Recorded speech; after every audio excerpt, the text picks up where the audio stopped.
यस्य नास्ति स्वयं प्रज्ञा शास्त्र तस्य करोति किम लोचनाभ्याम विहीनस्य दर्पणम किम। यो गणतन्त्र भनेको नेपाली जनताका लागि बोतलभित्र राखेको महलाई बाहिर झिगाले चाटेर आनन्द पाए जस्तो मात्रै। राष्ट्रपतिजी यो देशको रक्षा मन्त्रीले भने जस्तो तपाईँ त्यही लकीरका फकीरको संरक्षक हो। तपाईँलाई नेपाली सेनाको परमाधिपति हुन लाज लाग्छ कि लाग्दैन?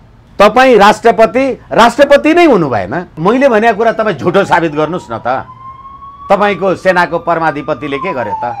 यो के हात, यो टाउको, यो खुट्टो, यो आँखा, यो मुख, यो कान, मान्छे कोही मान्छे। गालिब जीवन भर एक भूल करता रहा, धूल चेहरे पे थी और ऐना को पोछता रहा। यो संविधान कुनै शब्दै मान्छेले लेख्या त हो? कुनै शब्दै दिमागको उपज त हो? हिजो तपाईले त्यत्रो महान देखेको सेना अहिले तपाईले लकीरका फकीर देख्नु भएन। सेना बोल्न बाध्य भयो भने को कहाँ पुग्छ को कहाँ पुग्दैन त्यो विचार गर्नुपर्छ।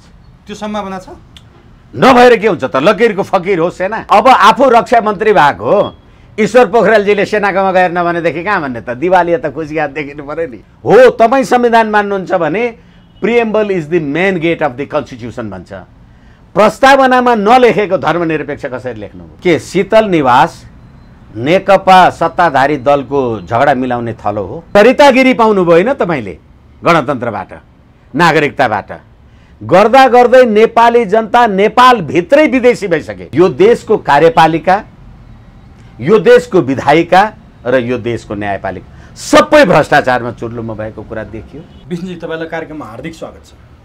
हजुर नमस्ते, धन्यवाद। निकै लामो समयको ग्याप भयो हाम्रो अन्तर्वार्ताको। अहिले पछिल्लो समयमा राजनीतिक गतिविधि हेर्ने हो भने एकातिर कोभिडको महामारीले सन्तास फैलाएको छ, अर्कोतिर राजनीतिक व्यवस्था नै अलिकति तरङ्गित अवस्थामा छ। यही बेला सरकारका उपप्रधान तथा रक्षा मन्त्री ईश्वर पोखरेलको भनाइलाई लिएर अझै अलि बढी तरङ्ग उत्पन्न भएको छ। उपप्रधान तथा रक्षा मन्त्रीले नेपाली सेना स्वयं प्रधान सेनापति संलग्न रहेको कार्यक्रममा जुन किसिमको अभिव्यक्ति दिनुभयो, नेपाली सेना लकीरका फकीर भयो भनेर, यसले के सङ्केत गर्छ? सेनामाथि पनि अब दलहरूले राजनीति गर्न थालेका हुन् अथवा सेना साँच्चीकै लकीरका फकीर भएको? मैले यहाँबाट सुरु गरेँ। प्रश्नको लागि धन्यवाद। पहिलो कुरा त हामीले भर्खरै तपाईँले निवेदन गर्नुभए अनुसार धेरैचोटि कुरा गरिसकेका छौँ। पात्र, प्रवृत्ति र प्रणाली। अहिले जुन पात्र र प्रवृत्ति राज्य सत्तामा छन्, यो वास्तवमा सङ्घीय लोकतान्त्रिक गणतन्त्र अन्तर्गतको तीनैवटा निकाय, कार्यपालिका, विधायिका र न्यायपालिका, कार्यपालिका, व्यवस्थापिका र न्यायपालिका, यी तीनैवटा अङ्गहरू अहिले आफ्नो काम कारबाही र दायित्व पुरा गर्न नसकेको कुरामा सार्वजनिक रूपमा बेआबरु भएको छ, नाङ्गिएको अवस्था छ। अहिले कोभिडको कुरा पनि हामीले हेरिहाल्यौँ, आजै पनि आम सञ्चारमा हेरिएको छ। अब आम जनताको पिसिआर सरकारले गर्न छोडेर पहुँच भएका मान्छेहरूलाई घर घरमा गएर चाहिँ पिसिआर गर्ने, अरू नेपाली जनतालाई अस्पतालमा बस्ने ठाउँ छैन। र यही उसको महामारीमा पनि कतिवटा भ्रष्टाचार भए र त्यो भ्रष्टाचारमा स्वास्थ्य सामग्री खरिदको प्रकरणमा सेनालाई व्यापारमा लगाइयो भन्ने कुरा पनि सार्वजनिक रूपले भइसकेको छ। त्यो पार्टमा पनि अहिले हामी समय रह्यो भने कुरा गरौँला, नभए धेरैचोटि त्यो कुरा दोहोऱ्याइराख्न जरुरी छैन। मैले तपाईँलाई के निवेदन गर्दैछु भने सरकार भ्रष्टाचार र जनतालाई कोभिडको बारेमा सामान्य राहतसम्म प्रदान गर्न नसकेर असफल भएको छ। सत्ताधारी दलभित्रको द्वन्द्वको बारे बोलेर साध्य छैन र कार्यपालिकाको हाल बेहाल छ। म तपाईँलाई निवेदन गरौँ, 2/3 सरकार, 2/3 बहुमत भएको सरकारले संसदमा ल्याएको गुठी विधेयक, त्यो गुठी विधेयक आफैमा बेहाल भएर कहाँ पुग्यो कता पुग्यो हामीलाई थाहा छँदैछ। त्यसै गरेर नागरिकता विधेयक अहिले पनि सरकारले त्यसको बारेमा कुनै निश्चित निष्कर्षमा पुर्याउन सकेन। एमसीसी को बारेमा संसदमा लाने र नलाने, पास गर्ने र नगर्ने भनेर सत्ताधारी दलभित्रकै द्वन्द्वको कारणले गर्दा विधायिका व्यवस्थापिका नालायक भएर गयो। अब न्यायालय जो मान्छेहरू आपद विपद सारा पर्दा अदालत जान्थे, अहिले सर्वोच्च अदालतका न्यायाधीश हरिकृष्ण कार्कीको संयोजकत्वमा प्रधान न्यायाधीशले न्यायालयभित्रका भ्रष्टाचार, विकृति, विसङ्गति र बिचौलियावाला कुराहरूको बारेमा छानबिन गरेर प्रतिवेदन दिने भनेर चोलेन्द्र शमशेर राणाजीले चाहिँ एउटा कमिटी गठन गर्नुभयो शुक्रबार। मैले यो तीनैवटा कुरा तपाईलाई किन निवेदन गरेँ भने यो देशको कार्यपालिका, यो देशको विधायिका र यो देशको न्यायपालिका सबै भ्रष्टाचारमा चुर्लुम्म भएको कुरा देखियो। कुनै एउटा निकाय, कुनै एउटा अङ्ग, जबकि सरकार आफैले, अदालत आफैले न्यायपालिकामा हुन सक्ने भ्रष्टाचार, अनियमितता, विकृति, भ्रष्टाचार र बिचौलिया भनेपछि सम्पूर्ण कुराले त न्यायपालिका पनि ग्रस्त रहेछ जनता कहाँ जाने। अहिले तपाईँ गणतन्त्रको कुरा गर्नुहुन्छ, आम जनताहरू गणतन्त्रका कुरा गर्छन्। म जिम्मेवारीका साथ तपाईलाई निवेदन गर्न सक्छु, यो गणतन्त्र भनेको नेपाली जनताका लागि बोतलभित्र राखेको महलाई बाहिर झिगाले चाटेर आनन्द पाए जस्तो मात्रै। कतिजनाले मत चाट्नु भएको छ, लुट्नु भएको छ। नेपाली जनता कर तिर्ने र भोट हाल्ने भन्दा बाहेक गणतन्त्रमा रमाउने मैले निवेदन गरिहालेँ। यो बोतलभित्रको महलाई बाहिर बसेर झिगाले चाटेर आनन्द मानेको कुरा जस्तो मात्रै। फेरि म तपाईलाई निवेदन गरौँ, हामीले अथवा नेपाली जनताले अथवा यिनै राजनीतिक दलहरूले हामीले आन्दोलन क्रान्ति गऱ्यौँ भन्यौँ, 17,000 मान्छे नेपाली जनताको शहादत भयो। 17,000 नेपाली जनता मारेर तपाईँले राजाको ठाउँमा राष्ट्रपति ल्याएको होइन। हालाकि धेरैचोटि कुरा भयो, गद्दीच्युत भएको राजाले कोरोना महामारीमा 2 करोड रुपियाँ कोरोना कोषमा सहयोग गरे। राष्ट्रपतिले त्यतिखेरै करोडौँको कार्पेट किन्नुभयो। अब यसमा फेरि कतिचोटि विवाद गर्ने। तर अहिले म तपाईँलाई भनौँ कि यो अवस्थामा हाम्रो संविधानको धारा 267 ले नेपालको स्वतन्त्रता, सार्वभौमसत्ता, भौगोलिक अखण्डता, स्वाधीनता र राष्ट्रिय एकताको रक्षाका लागि नेपाली सेना हो। त्यही देशको नेपाली सेनालाई त्यही देशको रक्षा मन्त्रीले लकीरका फकीर भन्ने एउटा मगन्ते एउटा कुनै संगठन, पुरातनपन्थी ज्ञान र बुद्धि र विवेक नभएको, त्यही पनि हिन्दीको ऊ कुरालाई सापटी लिएर बोल्नुहुन्छ। हिजो भर्खरै भारतका प्रधानमन्त्रीले नरेन्द्र मोदीजीले 74औं वर्षगाँठ मनाउनु भयो, स्वतन्त्रता वर्षगाँठ मनाउनु भयो। तर नेपालले त कहिले पनि स्वतन्त्रता दिवस मनाउनु परेको छैन नि। प्रजातन्त्र दिवस मनाउँछ नि त, गणतन्त्र दिवस मनाउँछ। एकैछिन मित्र, मैले स्वतन्त्रताको कुरा गर्दैछु। प्रजातन्त्र र गणतन्त्र देश भएपछि बनाउने हो। स्वतन्त्रता चाहिँ पहिले देश हुनु पर्यो, अनि न प्रजातन्त्र र गणतन्त्र। त्यसैले भारतले 74औं स्वतन्त्रता दिवस मनाउँदा हामी त 1825 देखि विक्रम सम्वतदेखि नेपाल छौँ नि। हामी कहिले परतन्त्र भएनौँ, त्यसैले हामीलाई स्वतन्त्रता दिवस मनाउनु पर्दैन।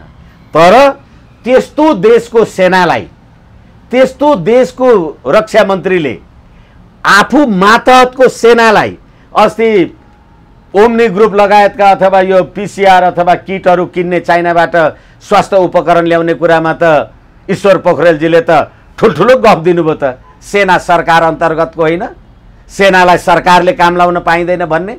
अनि त्यहाँबाट हिजो सेनासँग के गरेर भ्रष्टाचारका के हिसाब किताब छन् त्यो स्वास्थ्य सामग्री किन्ने कुरामा। हिजो तपाईँले त्यत्रो महान देखेको सेना अहिले तपाईँले लकीरका फकीर देख्नु भएन। अनि त्यत्रो यो देशको स्वतन्त्रतालाई सदियौँदेखि, शताब्दीौँदेखि निर्वाह गरेर आएको सेना, त्यसको प्रमुख भएर तपाईँ आफै कुनै कतैको एजेन्ट भएर त बोलिराख्नु भएको छैन। आफ्नो देशको सम्प्रभु सत्ताको रक्षाको अन्तिम रक्षा कवच सेना, अनि त्यो देशको राष्ट्रपति, अनि संविधानको धारा 267 को 2 ले राष्ट्रपति नेपाली सेनाको परमाधिपति हुन्छ। त्यसो भएपछि राष्ट्रपतिजी, यो देशको रक्षा मन्त्रीले भने जस्तो तपाईँ त्यही लकीरका फकीरको संरक्षक हो, तपाईँ नेपाली सेनाको परमाधिपति हो तपाईँ होइन भनेदेखि तपाईँ परमाधिपति भनेपछि त सेनापति भन्दा पनि हाकिम नि। तपाईँको आदेश र परमादेशमा त सेना चल्छ नि, परमाधिपति। तपाईँलाई नेपाली सेनाको परमाधिपति हुन लाज लाग्छ कि लाग्दैन? अब नि किनभने एकैछिन, किनभने तपाईँ राष्ट्रपति नै हुनु भएन। तपाईँ त एउटा पार्टीको नेकपाको सचिवालय बैठक एकातिर भयो भने शीतल निवासमा अरू नेता बोलाउनुहुन्छ, अनि नेकपाको अध्यक्ष र प्रधानमन्त्रीको बिचमा झगडा र टन्टा भयो भने शीतल निवासमा भात खुवाएर रातिसम्म छलफल गरेर बस्नुहुन्छ।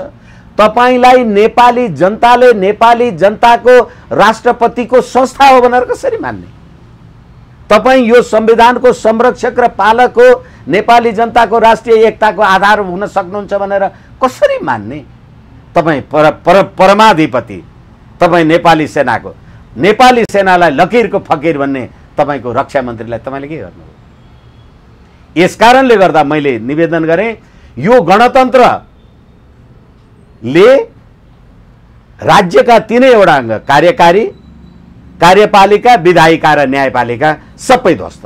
अब यो तपाईले जसरी सबै ध्वस्त भयो भन्नुभयो नि, कार्यपालिका, विधायिका, व्यवस्था अनि त्यसपछि आएर हाम्रो न्यायपालिका, यो गणतन्त्रको दोष हो र यसरी सबै तीनवटै इन्स्टिट्युसन ध्वस्त हुनु, अथवा तपाईँ पनि न्यायपालिकासँग सम्बन्धित नै हुनुहुन्छ, न्यायपालिकामा चरम भ्रष्टाचार छ भनेर त अहिले होइन नि, यसअघि नै स्वयं प्रधान न्यायाधीश, बहालवाला प्रधान न्यायाधीशले नै बोल्नु भएको थियो, व्यवस्थापिका कार्यपालिकामा भ्रष्टाचार छ भने त सबैलाई जगजाएरै छ।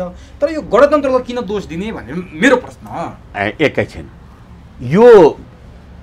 यो संविधानको पालन र संरक्षण गर्ने जिम्मेवारी सबै संवैधानिक निकायको होइन।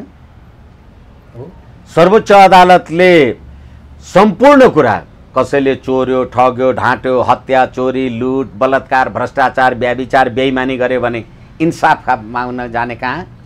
न्यायालयमा। न्यायालय नै भ्रष्ट छ। न्यायालयले नै भ्रष्टाचारको बारेमा छानबिन र अनुसन्धान आदि इत्यादि गर्ने। तपाईँ न्यायाधीशलाई चाहिँ अख्तियारले मुद्दा चलाउन सक्दैन, पाउँदैन भनेर भन्ने, अनि तपाईँ मन्त्री परिषदमा बसेर निर्णय गर्ने, नीतिगत निर्णयमा चाहिँ भ्रष्टाचारले अख्तियारले भ्रष्टाचारमा छानबिन गर्न पाउँदैन भन्ने, अनि तपाईँ नै पार्लियामेन्टमा बसेर त्यो कानुन बनाउने, अनि त्यही कानुनको धज्जी उड्दाखेरि चाहिँ अनि गणतन्त्र सफल भएको। यो मलाई क्षमा गर्नु होला मित्र, म निवेदन गरौँ, यो मैले भनेको होइन, यो मेरो रिस पनि होइन, मेरो आग्रह पनि होइन। मैले त अझै भन्दैछु नि, तपाईँ धर्मनिरपेक्ष देशको राष्ट्रपति भएर हिन्दू धर्मको तपाईँ भोटो जात्रामा, इन्द्र जात्रामा तपाईँ गएर तपाईँले गणतन्त्र र धर्मनिरपेक्षलाई निर्वाह गर्नुभयो कि कायम गर्नुभयो? फेरि म तपाईँलाई भन्छु, यो संविधान कुनै सधैँ मान्छेले लेख्या त हो? कुनै सधैँ दिमागको उपज त हो? संविधानको प्रस्तावनामा धर्मनिरपेक्ष भन्ने शब्द छैन।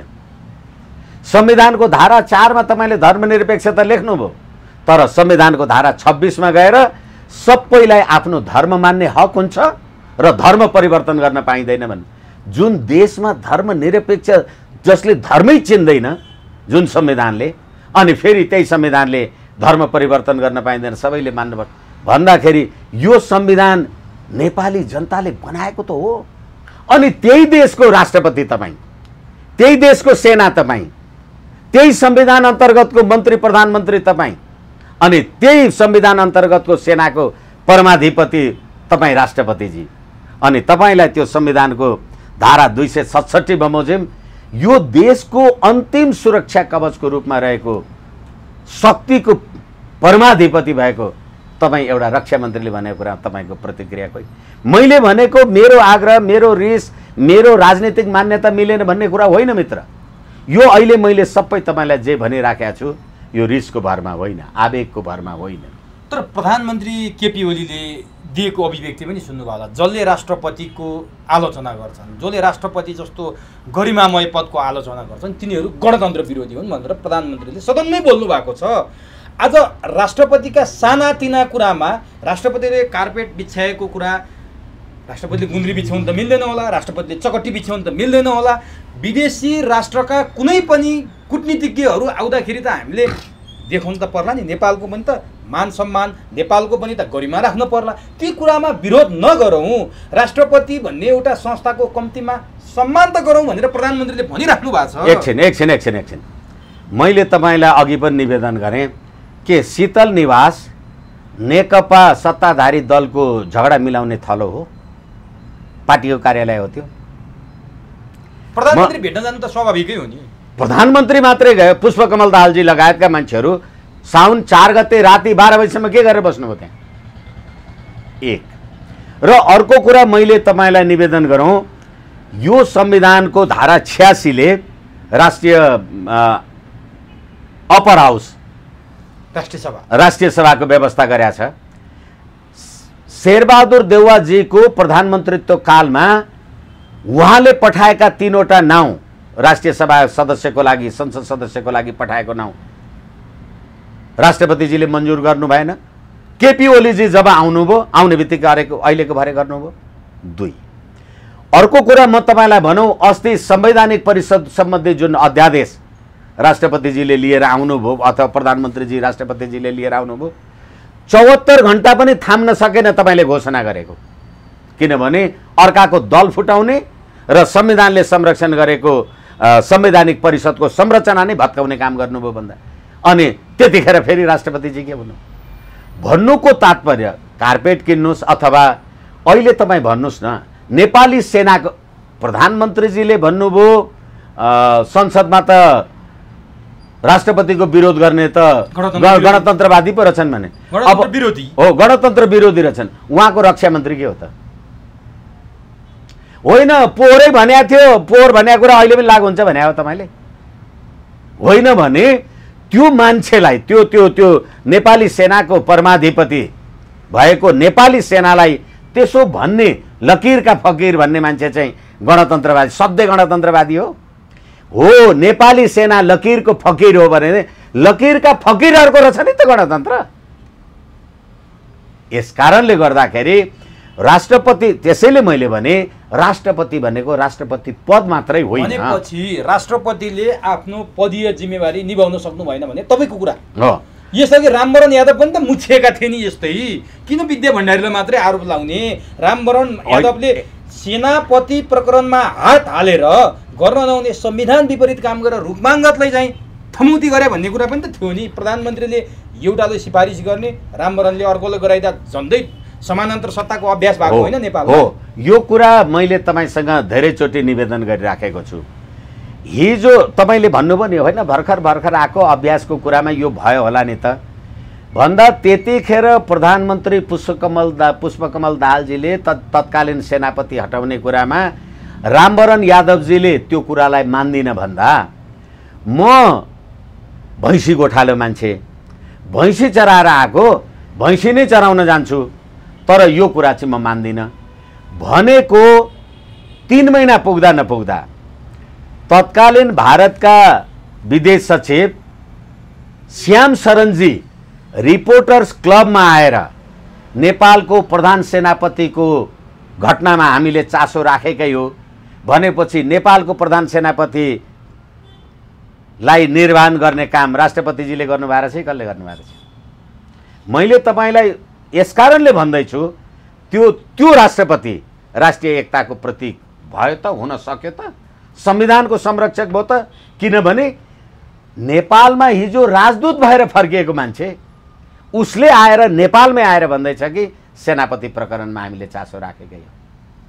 अहिले हाम्रो नेपाल प्रहरीको संस्थापन, नेपाल प्रहरीको प्रतिष्ठान हाम्रो चाहिँ बनेपामा बनाउन लाग्दाखेरि त्यहाँनिर भारतले यति चासो दियो, जे चासो दियो त्यो सबै कुरा आइराख्यो। यो कुरा अहिले किन उठाइराखिएको छ भने भारतले त्यो प्रतिष्ठान म आफै बनाइदिन्छु, खर्च पनि म आफै गरिदिन्छु र त्यसको डिजाइनिङ पनि म गर्छु भनेपछि चाहिँ अहिले नेपालको सुरक्षा प्रश्न चाहिँ उठेको छ सुरक्षाविदहरूले। हालाकि त्यसको बारेमा सुरक्षाविदहरूले यहाँहरूलाई निवेदन गर्नु होला, तर मैले के निवेदन गरिराखेको छु भने अमेरिकाको राजदूतावास मस्कोमा मस्कोकै नागरिकहरूबाट त्यहीँको ज्यामी मजदुर जे होस् त्यहीँबाट बनाउँदाखेरि त्यो अमेरिकी राजदूतावासमा गरेको छलफल चाहिँ केजीबी मुख्यालयमा सिधै रुसको मुख्यालयमा पुग्न सक्ने गरी संयन्त्रहरू जडान गरिएको रहेछ र अमेरिकाले पछि त्यो आफै भत्काएर अर्को बनायो। मैले तपाईँलाई यो कुरा किन निवेदन गर्दैछु भने अहिले नेपाल प्रहरीको प्रतिष्ठान बनाउनको लागि भारतले जुन प्रकारको योगदान आदि इत्यादि गर्ने भनेर र चीनसँगको हाम्रो सिमाना जोडिएको पर हाम्रो सिमाना भएको तिब्बत अथवा हाम्रो जे छ त्यहाँ भनेदेखि यदि त्यस्तै खालको सुरक्षा संयन्त्र त्यहाँ जडियो भनेदेखि सम्पूर्ण चीनको सुरक्षाको जिम्मेवारी तपाईँ लिनुहुन्छ? यो सरकार यो कुरा बोलेको छ अनि गणतन्त्रले कोनिकै आदि इत्यादि। अब त्यसैले रामवरण यादवजीको कुरा मैले तपाईँलाई निवेदन गरेँ र त्यसै गरेर अहिले राष्ट्रपति विद्यादेवी भण्डारीजीको बारेमा मैले निवेदन गरेँ।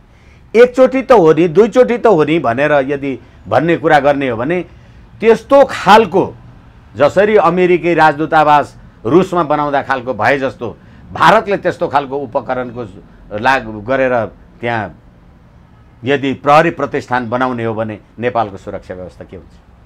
अनि यो गणतन्त्रले गरे होइन भन्ने तपाईँ भनेपछि अब हरेक दृष्टिकोणले गणतन्त्रमा के राम्रो काम देख्नु भएन? एउटा पनि राम्रो भएन गणतन्त्रमा? होइन, एकदम राम्रो कुरा असफल होइन होइन, गणतन्त्रमा एकदमै राम्रो भयो। जनताको छोरी राष्ट्रपति, जनताको छोरो राष्ट्रपति हुने व्यवस्था निश्चित रूपमा होइन होइन, सबै धर्मले बराबर होइन, कुनै धर्मप्रति पनि कसैको धर्मप्रति पनि अन्याय नहोस् भनेर धर्मनिरपेक्ष बनायो होइन, समावेशी बनायो होइन, संघीय राज्य बनाएको होइन।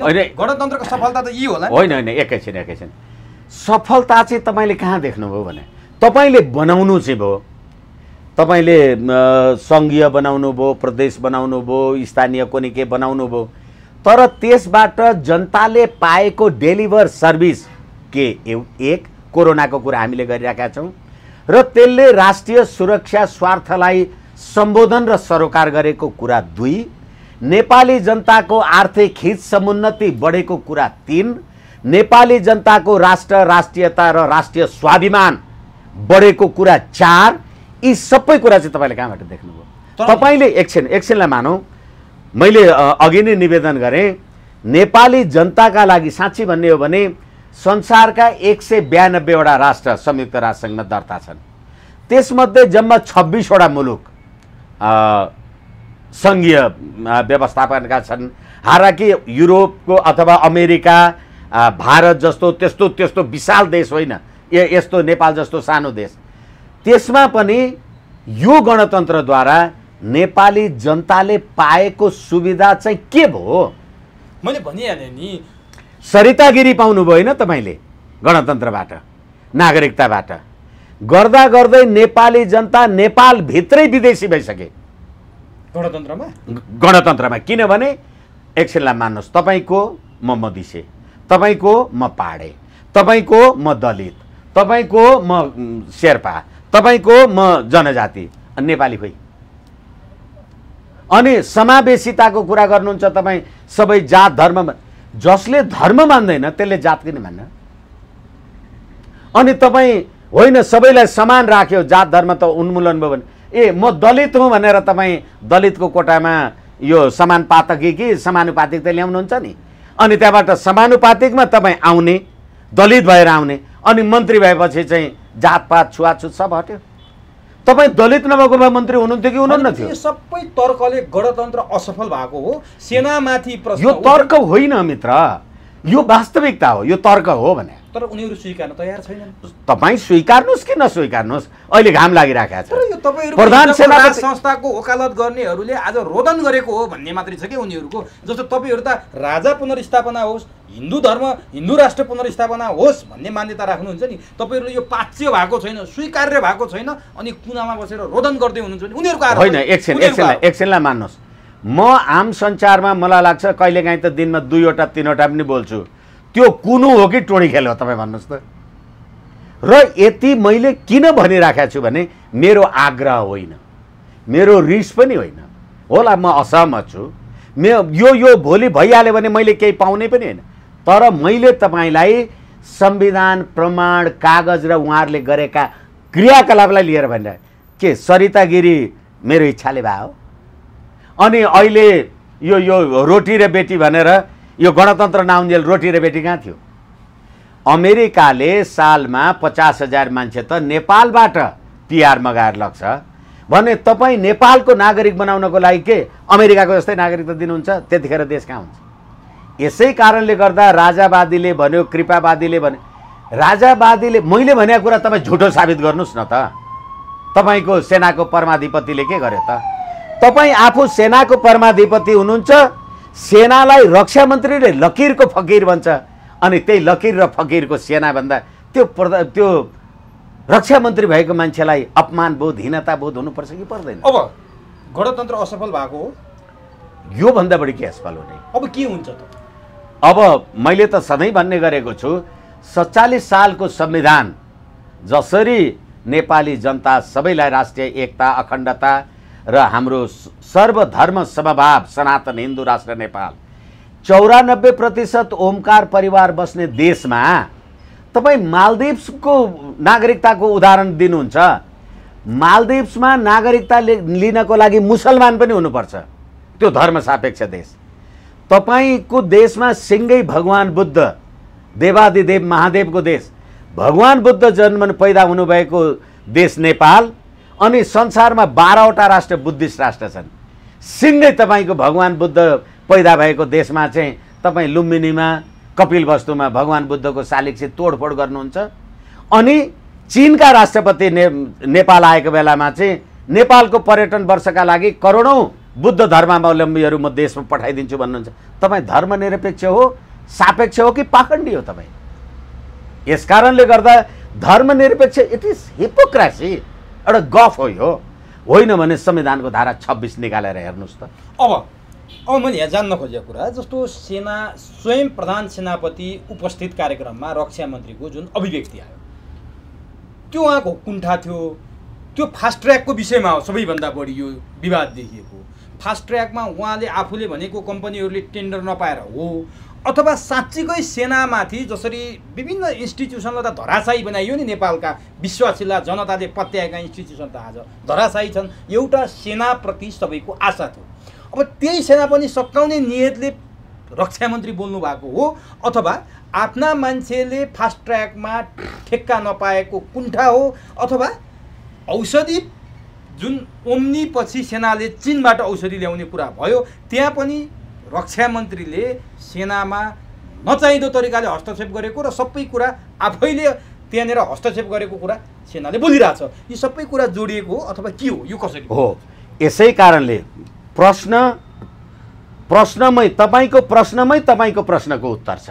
कसरी हो? तपाईँले धेरैचोटि यो गणतन्त्र अफाप भएको हो। गणतन्त्र के? म जुन सेनाको रक्षा मन्त्री छु, मैले त्यो सेनालाई सार्वजनिक रूपबाट लकीरको फकीर भन्दो रहेछु भने गणतन्त्र कतिन्जेल टिक्ला? गणतन्त्र टिकाइदिने कसले? 12 बुँदे समझदारी गर्ने उता पारिबाटै आएर टिकाइदिने कि अस्ति हाङओग छिले भने जस्तो चीनबाट आएर सी जिनपिङले जोगाइदिने? होइन भने त संविधानको धारा 267 को हामीले कुरा गऱ्यौँ। त्यत्रो राष्ट्रिय जिम्मेवारी भएको शक्तिलाई मन्त्रीले, विभागीय मन्त्रीले त्यस्तो कुरा भन्छ र नेपाली सेनाको परमाधिपति त्यो कुरालाई चुपचाप सहेर बस्छ भनेदेखि देश गणतन्त्रले सिद्ध्याउने रहेछ कि कायम राख्ने रहेछ? देखिएन? यही अहिले तपाईँ हाम्रो छलफलले देखिएन? यसै कारणले गर्दाखेरि किन बोल्नुभयो होला मन्त्री, के लाग्छ तपाईँलाई? होइन, उहाँ किन बोल्नुभयो? कहिलेकाहीँ मैले तपाईँ सरकारकै डिजाइन, प्रधानमन्त्रीकै डिजाइनमा बोल्नु भएको हो, अथवा मैले भने नि औषधि किनमेलमा उहाँले आफ्ना मान्छे अथवा आफ्नो मन लाग्दी गर्न पाउनु भएन सेनाको कारण, सेनामा पनि भ्रष्टाचार जोडिएको थियो नि, अथवा फास्ट ट्र्याकमा आफूले भनेका मान्छे राख्नु पर्छ। तर सेनाले यही भनिरहेछ है। सेनाले रक्षा मन्त्रीले हिजो औषधि लिँदा पनि हामीमाथि प्रेसर गर्नुभयो, हस्तक्षेप गर्नुभयो, इन्टरफियर भयो। आज फास्ट ट्र्याकमा पनि एउटा टेन्डर गरायो, फेरि अर्को मान्छे राख भन्छ, फेरि अर्को, यही भनिरहेछ सेनाले भने कसरी बुझ्ने हामी? हो, यसै कारण मैले जे कुरा भने यो गणतन्त्रको असफलता र सेनाले यो भन्यो अथवा होइन, यो ओम्नी यो औषधि खरिद प्रकरणमा पनि हाम्रो अनिच्छा हो, अथवा अहिले पनि होइन टेन्डर सेन्डर आदि इत्यादि अर्को कुरा गर्ने। ओम्नीमा पनि रक्षा मन्त्रीजी र विष्णु पौडेलजीको विष्णु रिमालजीको छोराछोरा को संलग्न भएको कुरा आम सञ्चारबाट आएकै हो। त्यहाँबाट अब ओम्नीबाट भएन भनेपछि त्यही रक्षा मन्त्रीले त्यही सेनासँग यो औषधि प्रकरण कारबाही गर्दा उहाँहरूको छोरा भतिजाहरूको संलग्नता नहुने कुरै भएन। एउटा हिन्दीमा कहिलेकाहीँ भन्छ के, गालिब जीवनभर एक भूल करता रहा, धूल चेहरे पे थी और ऐनाको पोस्ता रहा। भनेदेखि तपाईको अनुहार सबै धुलोले ढाकेको छ, ऐना हेरेर ऐना पुछ्यापुछै गर्नुहुन्छ। त्यो भ्रष्टाचारको अनुहार हेरे हुन्थ्यो नि त ईश्वर पोखरेलजीले, अथवा यही गणतन्त्रको सरकारले, अथवा यिनै राष्ट्रपतिजीले, यिनै विद्या भण्डारीजीले, अथवा यिनै पुष्पकमल दाहालजीले ऐना हेरे हुन्थ्यो नि। यस्य नास्ति स्वयं प्रज्ञा शास्त्र तस्य करोति किम लोचनाभ्याम विहीनस्य दर्पणम किम कर। तपाईँ आँखामा पट्टी बाँधेर भ्रष्टाचारमा निर्लिप्त हुनुहुन्छ, अनि त्यहाँबाट कहिले यो भएन कहिले त्यो भएन। र फेरि देशको रक्षाको जिम्मेवारी संविधान त रक्षा मन्त्रीजी पनि मान्नुहुन्छ होला कि गणतन्त्रवादीहरू उनीहरूले बनाएको संविधान मान्दैनन्? हो, तपाईँ संविधान मान्नुहुन्छ भने preamble is the main gate of the constitution भन्छ। प्रस्तावनामा नलेखेको धर्मनिरपेक्ष कसरी लेख्नुभयो? धर्मनिरपेक्ष भनेर दफा 4 मा लेख्नुभयो, अनि दफा 26 मा गएर सबैलाई धर्मको स्वतन्त्रता हुन्छ भनेर लेख्नुभयो। अब त्यसै गरेर अहिले यो भारतलाई तपाईँले प्रहरी प्रतिष्ठान बनाउने कुरा गर्दा मैले अघि सुरक्षा उसको कुरा गरेँ। अहिले नेपालको सुरक्षासँग संवेदनशील विषय भारतलाई जिम्मा लगाउन खोज्दै हुनुहुन्छ, दिँदै हुनुहुन्छ, अनि लिपुलेक लिम्पियाधुरा र कालापानीको नक्सा चाहिँ मैले ल्याएँ भनेर राष्ट्रवादी हुँदै हुनुहुन्छ। ए बाबा, यो भन्दा बढी असफलताका के चाहियो उदाहरण तपाईँलाई? यो मेरो रिस हो र भने। गणतन्त्र त असफल भयो, तपाईँले वास्तविकता नै प्रस्तुत गर्नु। अब मैले जान्न खोजेँ, सेनापति हरेक देशमा सेनाले सत्ता ल्यायो भनेर सुन्छौँ क्या, नजिकै यही पाकिस्तान उदाहरण छ। नेपालमा यसरी गणतन्त्र असफल भयो। सेना एउटा सबैले विश्वास मानेको एउटा इन्स्टिट्युसन, सेनामाथि प्रहार भयो, राष्ट्रपति बोल्नु भएन, संरक्षक राष्ट्रपति किन बोल्नु भएन? सेनाले अब सत्ता ल्याउने, सेना फेरि बोल्ने, सेना सतहमा आउने बेला भएन, किन चुप्प लागेर बसेको छैन? अब हामीले अगाडि कुरा गरिसक्यौँ, यो अन्यथा अर्थ नहोस्। राष्ट्रपतिजीले राष्ट्रपति संस्थाको सम्मानै गर्न सक्नु भएन, पार्टीको अफिस जस्तो व्यवहार गर्नुभयो भनिसक्यो। बालुवाटारमा प्रधानमन्त्रीजीले पनि त्यसै गर्नुभयो भनेपछि अब आफू रक्षा मन्त्री भएको ईश्वर पोखरेलजीले सेनाकोमा गएर नभनेदेखि कहाँ भन्ने त? दिवाली त खुसीयाद देखिनु पर्यो नि। तर ईश्वर पोखरेल एकछिन। त्यसैले सेनाले action speeches louder than words भन्छ। सेनाले अहिले होला आफ्नो भूमिकामा बोलेको होला अथवा जे गरेको होला, तर अहिले हामी आम सञ्चारमा जे कुरा गरिराखेका हुन्छौँ, सेना बोल्न बाध्य भयो भने को कहाँ पुग्छ को कहाँ पुग्दैन त्यो विचार गर्नुपर्छ। त्यो सम्भावना छ? नभएर के हुन्छ त? लकीरको फकीर हो सेना, बोल्ने बेला भएको हो होइन। त्यो कुराको व्याख्या र विश्लेषण एकपछि अर्को सेनाले हेरिराख्या होला नि। सेनाले हिजो रामवरण यादवजीको टाइममा पनि प्रधान सेनापति हटाउने कुरालाई हेरेको होला, अहिले ईश्वर पोखरेलजी लगायतका गतिविधिलाई पनि हेरेको होला। हरेक व्यापार व्यवसायमा पटक पटक सेनालाई धकेलेर लगाउने, सेना भने सरकार होइन भनेर गफ दिने, अनि सेना बदनाम गर्ने र भ्रष्टाचार आफू गर्ने जे काम कार्यवाही भइराखेको छ, यो भ्रष्टाचार र यो अराजकताको कुराले गर्दाखेरि जुनसुकै दिन जेसुकै दुर्घटना हुन सक्छ। सेना जुनसुकै दिन पनि जुनसुकै तरिकाले बोलेर दुर्घटना हुने अवस्था तपाईँ देख्नुहुन्छ? हुन सक्छ, यसलाई इन्कार गर्न सक्दैन। तपाईँ एउटा जिम्मेवार र एउटा अनुभवी विश्लेषकको हिसाबले अहिलेसम्मका राजनीतिलाई नजिकबाट निहाल्नु भएको छ, धेरै सेनापतिहरूका क्रियाकलाप नजिकबाट हेर्नु भएको छ। अहिलेका सेनापतिमा त्यो किसिमको भित्रदेखि त्यो हिम्मत तपाईँले देख्नु भएको छ कि छैन, जुन गणतन्त्रलाई ध्वस्त पारेर सत्तामा जान सकियोस्? एउटा कुरा चाहिँ हामीले विचार गर्नुपर्छ। अहिले गणतन्त्रलाई ध्वस्त पारेर सत्तामा सेना जाने अथवा गणतन्त्र गएर राजतन्त्र आउने एउटा प्रश्न भयो, सेनाले गणतन्त्र ध्वस्त पार्ने भन्ने अर्को प्रश्न भयो। तर हामी अहिले राष्ट्र, राष्ट्रियता, राष्ट्रिय एकता, अखण्डता, सम्प्रभुसत्ताका कुरा गरिराखेका जे छौँ, यही पात्र प्रवृत्ति र प्रणालीले राष्ट्रिय एकता, अखण्डता, स्वतन्त्रता रक्षा गर्ने सेनाको जिम्मेदारीलाई सरकारले पटक पटक अपमानित र तेजोबध गरेको छ र politics is a game of possibilities, राजनीति सम्भावनाको खेल हो, जे पनि हुन सक्छ। यसै कारणले गर्दाखेरि भोलि जुनसुकै प्रतिकूल अवस्था आयो भने पनि मेन्टल्ली तयार भयो भने केही फरक पर्दैन। भनेपछि सैनिक शासन लागू हुने सम्भावना पनि रहन्छ, जे पनि हुन सक्ला। सैनिक शासन लागू हुन्छ, सैनिक शासन लागू हुँदैन, प्रश्न यो होइन। मुलुकको राष्ट्रिय एकता, अखण्डता र अक्षुण्णतालाई बचाउनु पर्यो भने सेनाले जुनसुकै काम पनि गर्नुपर्छ, जुनसुकै कदम पनि चाल्नुपर्छ। त्यो खतरा भइसक्यो र मुलुकले अक्षुण्ण राष्ट्र रहन नसक्ने अवस्था, सार्वभौम सत्ता रहन नसक्ने अवस्था, देशै त्यस्तो मोडमा पुग्यो हो र? हो त। मैले तपाईँलाई प्रहरी प्रतिष्ठानको निर्माणको कुरा गरेँ, मैले तपाईँलाई यो सरकारमा माइक्रो म्यानेजमेन्ट गर्ने चिनिया राजदूतको सक्रियताको कुरा गरेँ, मैले तपाईँलाई प्रधानमन्त्री अथवा सत्ताधारी दलका मान्छेहरूले राष्ट्रपति निवास र बालुवाटार प्रधानमन्त्री निवासलाई जुन पार्टीको कार्यालय बनाए त्यो कुराको बारेमा मैले तपाईँलाई निवेदन गरेँ र सामन्त गोयल जस्ता मान्छेहरू यो अहिले लकडाउनको महामारीको अवस्थामा नेपालमा आएर राजनीतिक म्यानेजमेन्ट गर्ने, माइक्रो म्यानेजमेन्ट गर्ने गतिविधिको कुरा मैले तपाईँलाई मैले बताएँ। यी सम्पूर्ण कुराको समष्टिगत के हुन्छ? एकछिनलाई मान्नुहोस् न, हामी मान्छे, यो के हात, यो टाउको, यो खुट्टो, यो आँखा, यो मुख, यो कान, मान्छे खोइ मान्छे, त्यही त हो नि मान्छे। हो एकछिन, यो हात, यो मुख, यो खुट्टो, यो चस्मा, यो टाउको, त्यसको समष्टि रूप न हो। मान्छे चाहिँ देखिँदैन नि, हात देखिन्छ, खुट्टा देखिन्छ, मुख देखिन्छ। भने सेना पनि कुनै तयारीमा बस्या हुन सक्छ।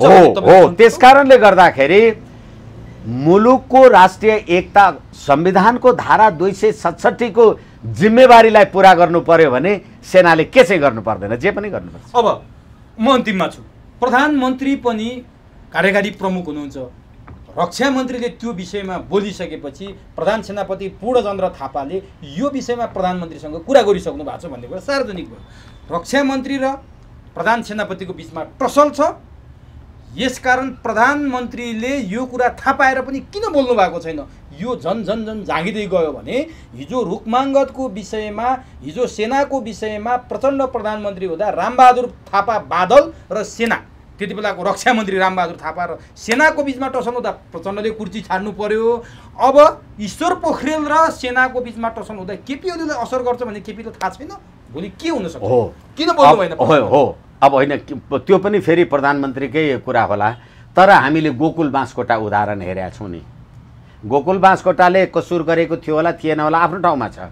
गोकुल बाँसकोटाले राजीनामा त गरे हो भने तपाईँ लकीरका फकीरको रक्षा मन्त्री भएर, तपाईँ लकीरका फकीरको सरकारको प्रधानमन्त्री भएर सत्तामा बस्ने कि नबस्ने नैतिकता, राष्ट्रियता तपाईँलाई थाहा होला नि।